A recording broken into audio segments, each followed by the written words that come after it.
E, Doamne ferește să trăiești la țară și să ai așa niște vecini. Grigore Stamanole au avut poliție, a fost acasă, că vecinii s-au jăluit că eltuile le-au pus lângă gard. Băi, Doamne ferește, asta e o problemă oare? Oare asta e problemă, să chemi poliția? Când omul a făcut frumos, a pus tui, a făcut.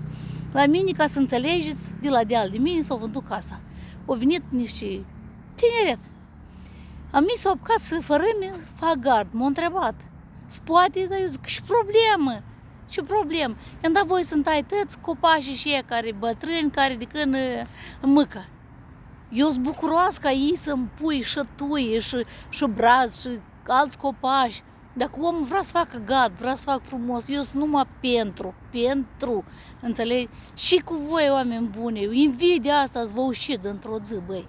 Ați vă ușit, de cum ai? Și de omul și el au pus tui lângă gard, la tine, la fereastra ta, că ai fereastra acolo, și tu suni la poliție și spui că el, Doamne ferește, Doamne, unde mergem noi, unde ajungem noi?